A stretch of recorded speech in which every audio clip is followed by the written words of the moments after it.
really like dug into it, talking about imitating Christ and prayer and not being unequally yoked and just our prayer life with Christ, how important that was, And today we're going to kind of continue along that a little bit, but it's actually finally, after I don't know how long, it's going to be about what the church is called, Take Up Your Cross. It's out of that section. So I was waiting for one day on the road when we were able to do this. It's in Luke 9:23, which is the church is named after. And it's just cool because it's kind of where the Lord led me, And at the very beginning, before that, in 18, of 9:18, and it says, and it happened as he, Jesus, was alone praying. The disciples joined him. But you go through the scriptures and you see nothing but. Oh yeah, anybody else need Bibles? You got there? All right. So Jesus was always praying, and that's one of the things why we were talking about imitating him. You always find him in the scriptures of his ministry, always slipping away and praying. They're like the disciples are. Where'd Jesus go? 9:23. They're like, where'd Jesus go? He's off praying. They go and they find him praying. And I mean, if the Son of God, God, has to pray that much to get strength to go through things, how important is it for us to pray? And it's important. Okay, so anyways, as we move on to verse 23, it says, then he, Jesus, said to them all, talking to his, I believe, his disciples, and I believe there's, a few more there that were hanging out with him than just the 12. But he says, if anyone desires to come after me, let him deny himself and take up his cross daily and follow me. And I love it because Luke, this is mentioned in the other Gospels, but this specific one I love because Luke picked up on something that Christ said that the other two must not have, it's the same thing except for his was and take up his cross daily. So that is something, that is reiterated, daily right there. But, the first part right there when he's talking about if anyone desires to come after me, that's not if, someone, certain people, only these type of people, anyone.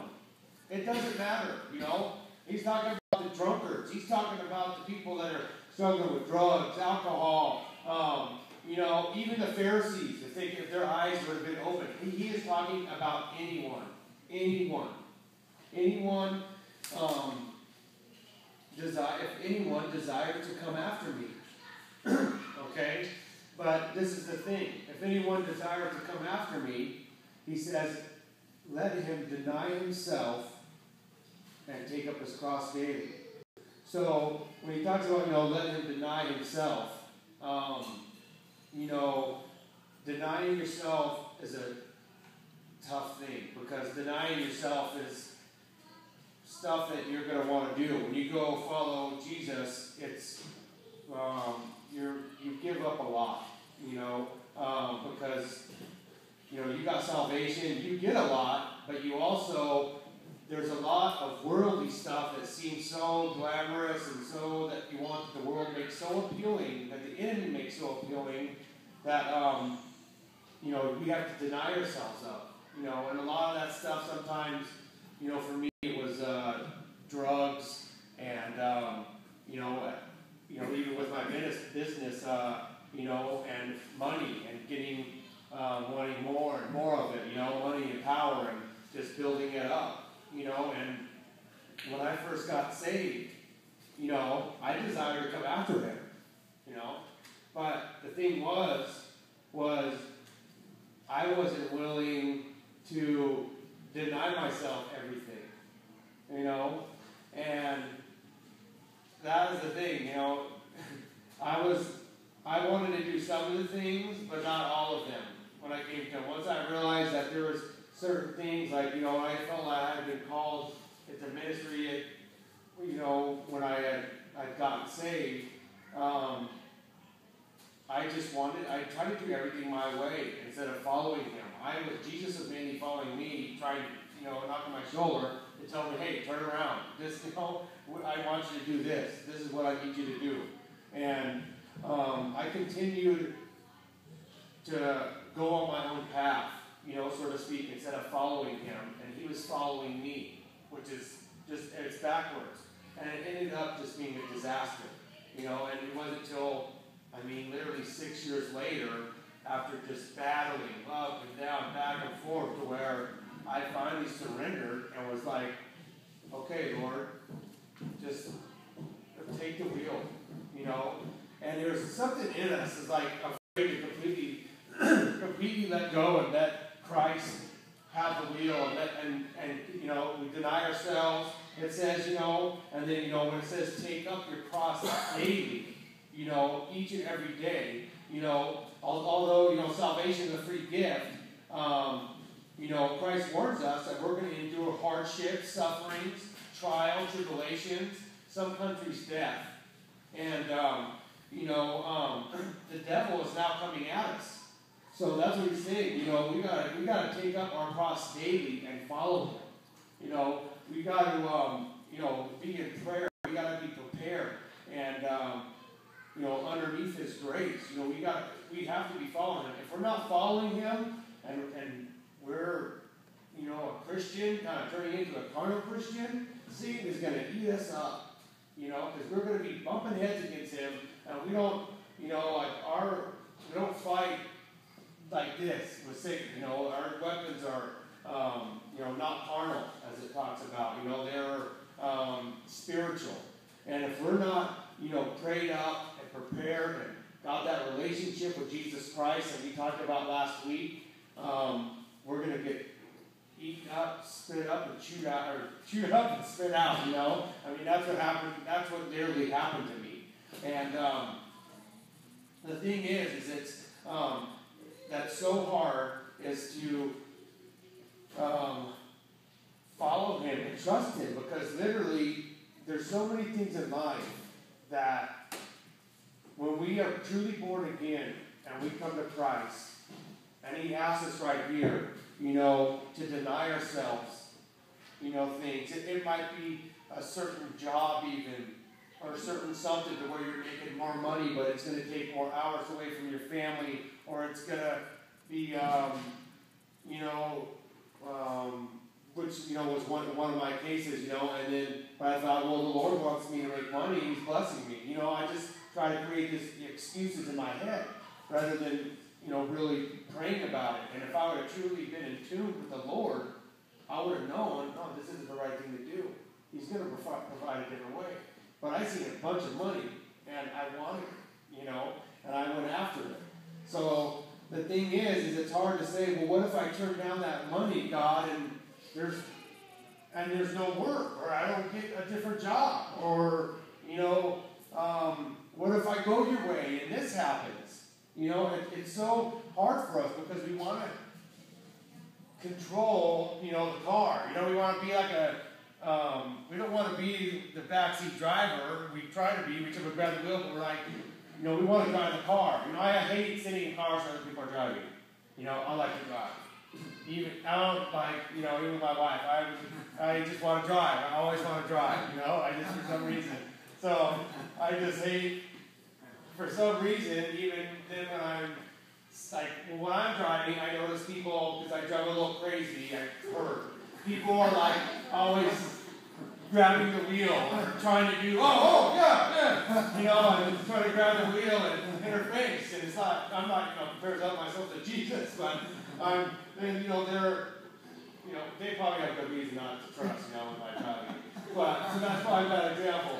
But the thing is that we get to the point where it is so hard to hand over your life truly, completely, and just through prayer, through getting to know Jesus, and to say, okay, I'm going to do this. Lord, I'm going to do this. And there's some things going on right now with my business that I've been praying about, and it's really hard because I feel like the Lord, has really wanted me to downsize my business and just have, less builders, and stay busy, but not, because I have an opportunity to hire, I'm going to hire probably 8 more people with the amount of builders that want to get work from me right now.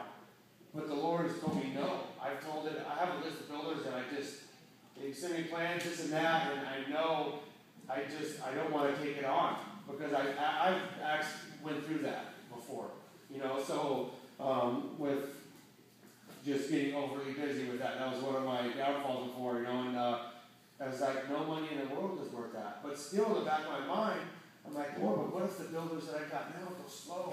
What if they get slow? And I told this guy no, and then I go back when he's slow, and he's like, well, you told me no before. Well, I'm not good, builders, they get, butthurt, if you turn them down, to do their work right away. And so it's really hard, to give our lives completely over to Jesus Christ, and it goes on to say, for whoever desires to save his life will lose it, but whoever loses his life for my sake will save it. That's just, crazy. That goes into what we were just talking about. It's basically following Christ with having no regard for your life at all. Following Christ no matter what the cost. I'm going to follow Jesus and I'm going to do what he told me to do today. I don't care what the cost is. We live in America to where it's less of a get thrown in prison. Like there's a guy from Calvary, the guy is literally in prison and could face death for baptizing people and starting underground churches. They have arrested him time after time, but guess what? He's gotten out. I was like, oh man, he got out, praise God. And I find out he went back. What? And you know what I mean? It's great. He went back. The Lord had told him. He's doing what the Lord told him to do. But he went back no matter what the cost. That is crazy. I would be trying to think everything in my head. Now, this is just me wanting to go help my people, he went back knowing that there is a target on him. And it's just not, we'll do 6 months of county. You're in a jail in Iran where, if they want, they'll put you to death for it. It is a punishable crime by death over there. And that is following Christ with no disregard for your body whatsoever. Just following him. He's got to have a relationship with the Lord, I imagine. That is just hours of prayer a day, and to where he is just, speaking with the Lord, listening to him and following him. And you know what? Whatever happens in his situation, but the Lord is with him. And he is going to be eternally blessed, when he is in heaven. That is something that takes a lot.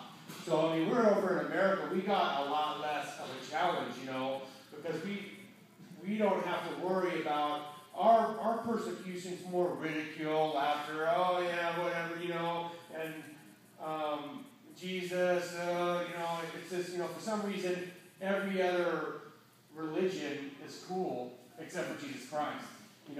Eastern mysticism, Buddhism, all, the stuff that some of these different groups or bands are into, that stuff is always mentioned. Even in recovery, I go to recovery groups still, and they'll talk about that, your higher power, Buddha, this, that. It's like, Jesus Christ is something about him offends people, And so here it's more of just, standing up for him, and we got to remember that, the worst that's going to happen to someone's what? What are they going to do? They can't do nothing here. Yeah.